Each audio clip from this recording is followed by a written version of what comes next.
经的进度刚好今天的经文段落也在今天的读经进度里面。今天的读经进度是出埃及记32章。好，在讲这个之前呢，我先来讲一个事情，就是在上个礼拜6季要真理班的时候，有一个青年在上课，上到快要结束了，有一个青年大概40岁左右，然后他就进到教会里面来。他就说他的日子过不下去了，他就一边讲，他就一边拿出很多的一些文件、证明文件啊，说他有去社会局申请补助，但是因为他的可能各种条件还没有办法达到等等之类的，然后他也拿出他的身份证，就是在谈吐的过程当中是一个很正常的，然后也是就是看起来就是其实跟幼书其实没什么两样，这样就是看起来是非常正常的一位青年。谈吐也非常的就是稳啊，跟我们看到的一些不太一样这样子。好，然后他就说他去社会局，社会局跟他讲说你去教会吧，可能教会可以帮助你。好，然后他就说他就走投无路了，然后才会来到教会这样子。那个时候其实听到了，心里还因为这个义节牧师在上季要真理班，那我坐在旁边，那这个青年来的时候是我去跟他谈的。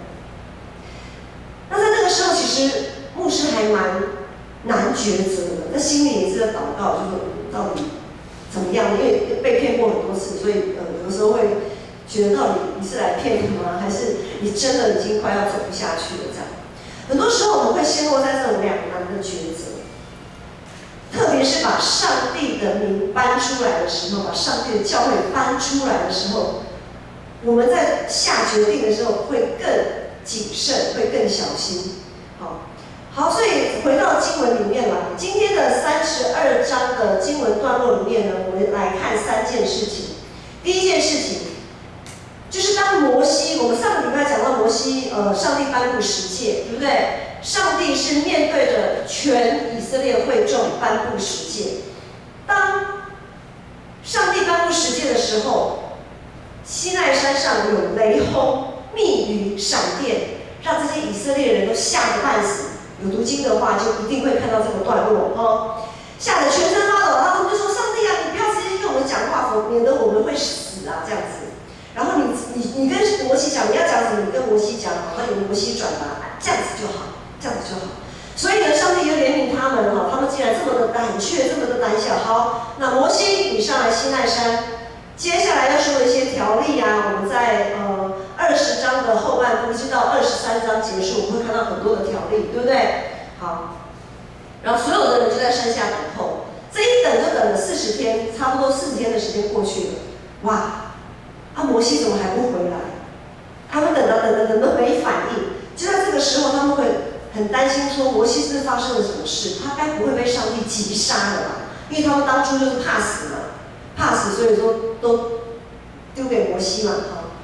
好，他们现在旷野什么都没有，那摩西又不知道发生什么事，哇，这下该如何是好？所以他们过去在埃及的那些习惯，因为他们也才出埃及没有多久，那些习惯、那些价值观，通通又跑出来了。其实也不是跑出来，就是他们本来就这些东西本来就在他们的生命当中。所以他们这些东西又被凸显出来，凸显什么呢？在埃及有很多的神像，而且是特别巨大的神像，什么金字塔，还有什么雕像，各种神的雕像，各种法老的雕像，都很特别大的这样子。所以他们非常需要这群以色列人出埃及，什么都看不到，然后又在这样子群龙无首的时候，他们很需要一个具体的东西，来成为他们的一个安全感的来源。这群即将要失去方向的以色列人，把所有的不安啊，他们这么不安怎么办呢？去找谁？他们这时候去找了摩西的哥哥亚伦，也就是摩西的同工。他们去找亚伦，怎么办啊？东一句西一句的这样子。在这关键的时候，摩西最重要的同工，他哥哥亚伦啊，做了一个决定，他没有求问上帝。他也没有顺服等候，他就自己做了一个决定。亚伦的口才比摩西好，因为当初摩西就跟上帝说：“我是拙口笨舌的，你派一个人帮助我，对不对？”好，亚伦，上帝就派了亚伦帮助他。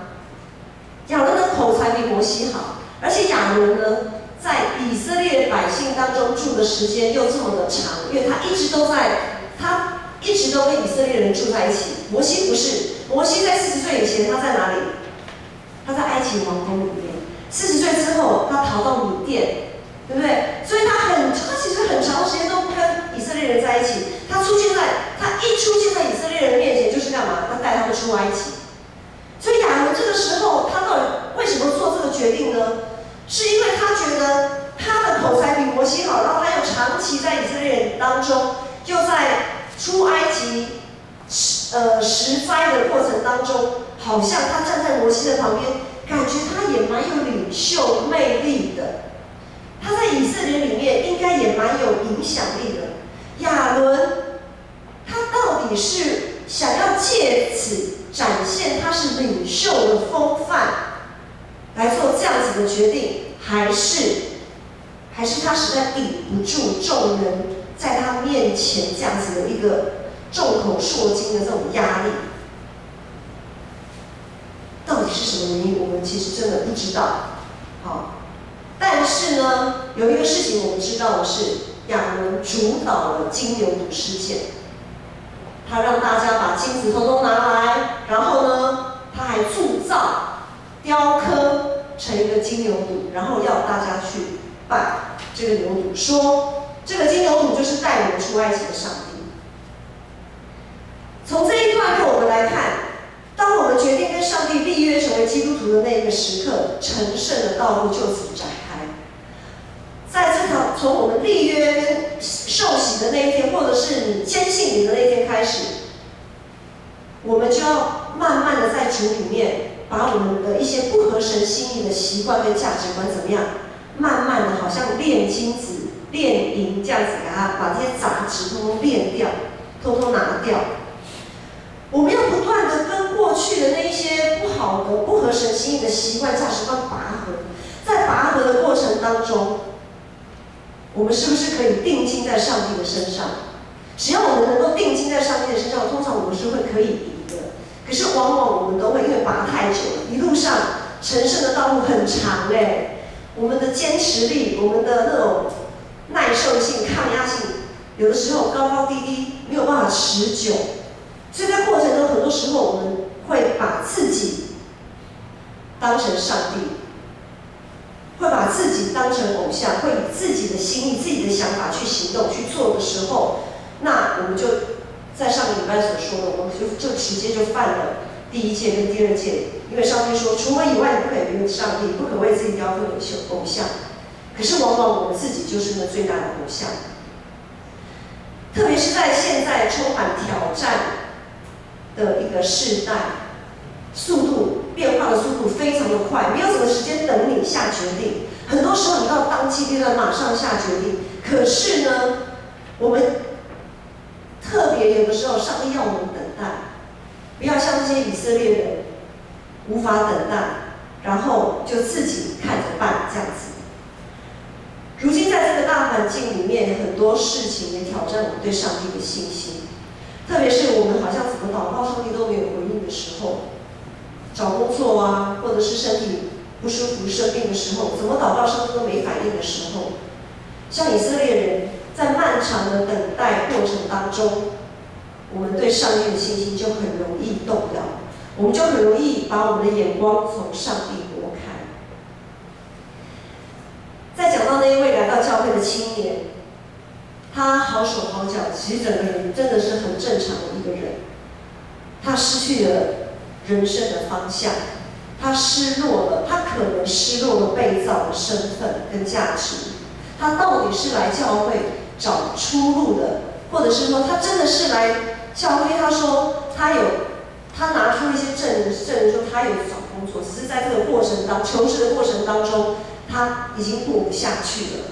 好，希望教会能够帮他，至少把这一段求职的这一段日子可以有饭吃，这样子。他是真的来求及时的帮助的呢，还是来欺哄上帝？在那个当下，其实真的很难判断，很难判断他内心的一个状态。所以后来呢，我跟一杰牧师就很有默契的，我们就交换，就是他就带着这个青年到警察局，我们就说我们去或许警察局可以有一些方法，好，有一些管道可以让你可以得到一些及时的帮助这样。那我就来继续带基要真理，反正基要真理也快要下课了，我就跟他们大概解释一下刚才我跟那位青年到底谈话的过程是什么。然后我们就做了一个祷告，我们就为这个青年祷告。就如果这个青年真的是需要，当下他真的需要这个救急的钱，好，那么主你就调动万有，让他可以得到这个及时的钱。但如果他真是来骗的，因为真的太多，教会一楼很多那个游民各种的都很多出现这样子的。如果他真的是来骗的，那么也求主翻转他的生命，改变他的生命，让他可以看见自己的价值，让他可以重新过一个正确的人生。这就是我们要当我们碰到一些事情的时候，我们是不是可以以上帝为中心这样子祷告？好，再来我们要看这段经文的时候，我们来看到，当摩西在山上，因为上帝就把摩西召上山了，对不对？然后呢，上帝就在山上跟摩西说：“你山下的那群人啊，你的同工啊，你的伙伴们，他们已经败坏了，他们在拜金牛犊。上帝已经知道了，他把这件事，因为摩西不知道，他看不到，一个在山下，一个在山上。上帝这样跟摩西讲，然后上帝就说。”我要把这一群败坏自己的以色列人通通毁灭。然后摩西，你就另外立你成为大国。当初，上帝这句话是上帝对亚伯拉罕说的。在之前我们在读创世纪12章的时候，上帝对亚伯拉罕有很多的应许，对不对？其中一项就是说，我要让你成为大国这样子。哇！这个时候，上帝要摩西取代亚伯拉罕的地位，他要再一次的把这些败坏的人通通毁灭，然后另外把高举摩西，让他立成大国。这么大的祝福，这么心动的恩典，摩西没有因为这样的高兴，因为他知道上帝是怜悯的上帝，是体贴的上帝，是信实的上帝。他知道这绝对不是上帝的本意。我们来看今天的经文，然后呢，他就做了这样子的祷告。他当下就对上帝恳求说：“摩西便恳求耶和华他的上帝说：主耶和华，你为什么向你的百姓发烈怒呢？这百姓是你用大能大力的手从埃及地领出来的。”接下来。这个跟12节说，为什么使埃及人议论说他领他们出去，是要降祸于他们，把他们杀在山上，把他们从地上除灭。求你转意，不发烈怒后悔，不降灾祸于你的百姓。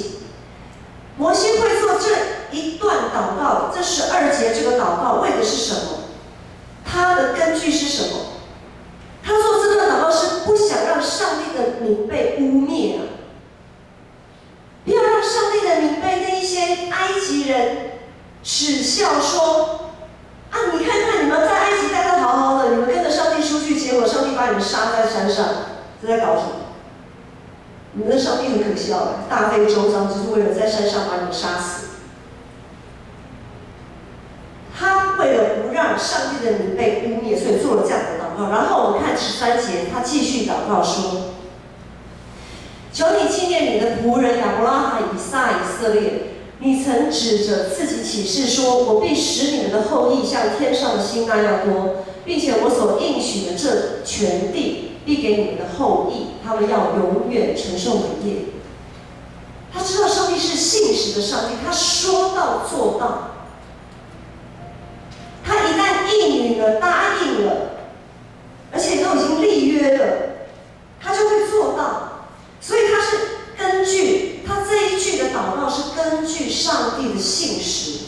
他认识上帝，摩西非常认识上帝。然后接下来我们看第14节，于是耶和华听了摩西的祷告，于是耶和华后悔，他转意，不把所说的祸降与他的百姓。这是上帝的怜悯，因为摩西会做这样子的祷告的动机，他背后的动机就是知道上帝是信实的上帝，是怜悯的上帝，是会乐于给人机会悔改的上帝。果然，上帝他回心转意了。我们看到摩西的祷告完全是以上帝为中心，他完全没有考虑自己的立场。上帝这么大的恩典，这么大的礼物要给他，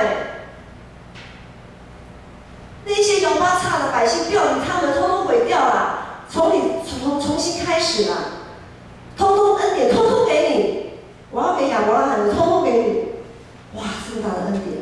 但是摩西并没有，他不是为了自己，他从来没有为自己，他都是为了上帝，为了别人。他是以上帝为中心的，没有考虑到自己的立场。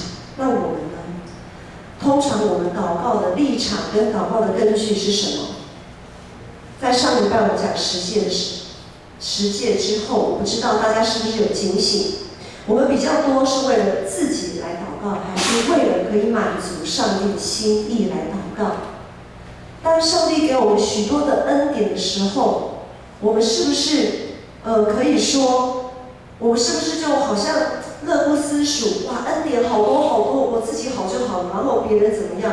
我的肢体，我的同伴如果还在受苦当中，不关我的事啊，那是他自己要跟上帝，那是他自己要跟上帝去解决的事情，就是他跟上帝的问题，我也没办法。各顾各的呢，还是我们可以像摩西一样，为了别人，为了上帝来祷告？在教会里面，我们常常会听到一些事，看到一些不妥当的事情或状况，就好像摩西，当他听到上帝这样跟摩西讲说，你的百姓都败坏了，这个时候我们会以讹传讹，还是我们就跟着一起，跟像摩西一样，可以为这些人事物来祷告，而不是在别人后面一直传话传出去。这是我们要学习、要警醒的。我们要学习摩西的祷告。再来，这段经文里面，就是这个段落，这32段是今天要读的经文进度里面，我们要再学习的就是，当摩西为这群以色列人祷告之后，他下山，然后呢，他跟约书亚2个人就在那边听，怎么营中好像有一些声音非常的热闹啊，他们猜，怎样都猜不到，这一些败坏的百姓就在敬拜金牛犊的过程当中放纵自己的情欲，任由自己高举金牛犊，拥抱世界。哇，这个时候摩西怒气大发作，他非常的愤怒，他亲眼听到看见上帝所说的果不其然，而且在他祷告之后，居然还是这副景况。他知道他们跟上帝的立约已经破碎，所以他狠狠地把2个法板摔碎，就代表这个约定已经毁坏了。他在那个当下，他明白上帝的痛，毫不迟疑的，他选择站在上帝这一边。他不像亚伦，只为了讨人的喜悦，不敢得。亚伦真的是只为了讨人喜悦，不敢得罪人，不敢讲，什么话都不敢讲，就由着那些人，跟着那些人一起败坏。但是摩西不是，摩西当机立断，随即下令也是在32章的段落里面，他说：“凡属于耶和华的，都到我这里来。”现在给你们一个选择了，凡属于耶和华的，都到我这里来，不然的话，只要你们不愿意来，你们就是自取灭亡。后来在圣经的记载里面，所有利未子孙都到摩西那里去聚集，然后摩西就下令吩咐他们走遍营中，把那一些还是硬着景象不归上帝的，通通除掉。或许我们会发现，摩西在山上祷告的时候，跟山下好像判若两人哎，对不对？他在山上的时候还在为这些百姓祈求啊，哎呀，上帝啊，你就怎样怎样等等之类的。可是，在他祷告之后，哎，下了山，哇，怎么这么生气？啊，刚刚上帝明明就很生气，你就跟着上帝一起生气就好了，干嘛还要这样子？摩西在祷告之前，他期盼着可以透过祷告，或许还有转圜的可能性。于是他祷告，他做了这些祷告。在他祷告之后，他就愿意顺服上帝的安排。但是感谢神，我们刚才也知道，上帝收回他的怒气，而且呢，有一群利未人站到上帝这一边来了。就在这样子的一个过程当中，两件事发生。第一件事就是上帝收回了他的怒气，没有毁灭全部的以色列人，就像挪亚方舟的那个事情，大洪水。第二件事情就是上帝他也听了摩西的祷告，然后呢，让感动了一群利未人愿意悔改，回到上帝这一边，然后跟摩西一起征战。所以上帝就是怜悯人的上帝，是愿意给人有机会回头的上帝。这个就印证了刚才摩西的祷告。从刚才那位青年呢，来再回到那个青年。通常我们的直觉判断，他是以上帝的怜悯，用上帝的怜悯来行诈骗之事。通常我们比较多的成分会想说啊，这应该是骗的。但是我们有比他好吗？我们做的有比他好吗？怎么说呢？在我们的祷告当中，当我们成为基督徒，我们有多少的成分，其实也不过就是为了自己。有些人来教会，然后祷告，为了自己可以，学业蒸蒸日上，然后工作，年年升官，然后呢买乐透可以中大奖，然后对发票。没有头奖，至少有个几百块、几千块也不错，等等等等之类的好处。我们会不会也常常只是为了自己的好处祷告，以自己为中心来祷告，而不是像摩西，他是以上帝为中心这样子来祷告？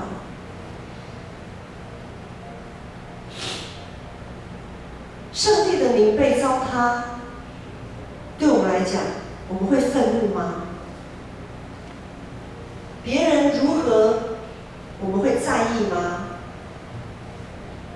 如果上帝的名如何，我们不在意；别人如何，我们也不在意。我们只要自己好就好。那么，我们跟那位青年又有什么两样？我们跟那位青年又有什么两样呢？不过就是借着教会，借着上帝之名，怎么样来满足自己而已。当我们在面对这个充满诱惑、冲突与无奈的生活当中，摩西的祷告真的是一个相当重要的提醒。当我们面对一些事件，我们真的是要学着以上帝为中心来祷告，要以上帝的角度来祷告。不是为自己，而是为他人。然而，当祷告之后，情况仍然失控的时候，我们也要以上帝为中心，是要讨神的喜悦，不是讨人的喜悦，要立马采取行动。如果这个事情已经败坏到一个程度，我们真的要立马采取行动。我们讲的该讲的，我们提醒的该提醒的，最后我们要立马采取行动。不能让这样子的情况再继续恶化下去。当然，要做到这个地步真的不容易，不容易。我们看见我们的教会，我希望以后牧师在讲到教会的时候，我们不要很狭隘的想到我们建成教会。所有奉上帝的名在他的面前受洗归入他名下的属他的儿女，这都是教会。好，我们要想得更宽广一点。为什么我们基督徒的比例始终是如此而已？为什么我们总是活不出生命的见证？可能是从我们的基础，我们的祷告就出了问题。因为我们最可以随时都做的一件事情就是祷告，不管你的恩赐是什么，你可以做的就是祷告，是基本一定可以做的。可是为什么我们还是好像一直以台湾来讲，从以长老教会来讲，从马街来台湾宣教已经150-160年了，为什么好像还是好有被加过没错，但是这个过程当中，从那个时候开始好像就一直在原地踏步的感觉。其实很多时候我们的生命都一直在快要走歪，因为我们始终无法以上帝为中心，我们总是会上帝太难等了，很难等，我们也没那个耐性，等着我们就以自己为中心了。很多时候我们会偏颇，但是感谢主，很多时候当我们快要失手的时候，是圣灵早已用说不出的叹息为我们代求，好像我们可以透过圣灵保惠师的帮助，让我们警醒。无论是透过主日的讲道，还是透过团契的分享，还是你自己个人的灵修，还是你平常常常与主亲近的过程当中，圣灵提醒我们，哎呦，好像不对，要赶快回正过来这样子。感谢主，让我们因为圣灵的代求，也让我们可以像摩西一样，有机会可以像摩西，也应该要像摩西一样，站在那个破口，成为代祷的勇士。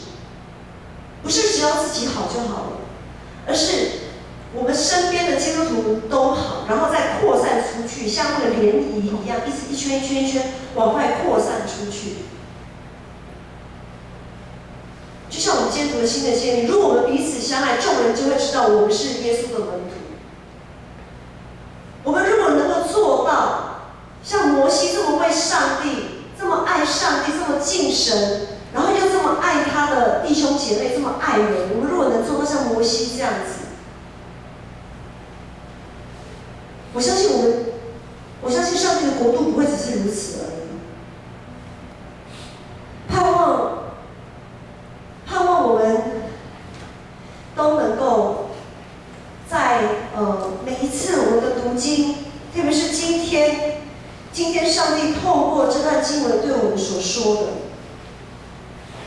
我们都可以像摩西成为代祷勇士，也可以像那群利未人，当圣灵用说不出的叹息为我们祷告，或者是他感动其他的肢体为我们祷告的时候，我们可以像那些利未人，坚定的赶快回头悔改，选择站在上帝这一边。我们人生当中有很多的目标，求学有目标，工作有工作的目标，但是有一个目标是不变的。很多目标我们都可以改变，我有一个目标是不变的，就是我们的神。我们的上帝是亘古不变的，他一直都在那里。我们只要专心一意的，不要看东看西的，我们就可以得到那个应许，我们就可以得到那个应许。我们一起来，起立来唱这首诗歌。我们要来看见，我们要看见，我们真的要渴望看见上帝国度的降临。当我们与圣洁的上帝交通的时候，我们也要让自己成为圣洁。透过圣灵，透过耶稣基督的宝血，我们的救赎绝对不是偶然的。我们等候主，我们等候主，不住寻求。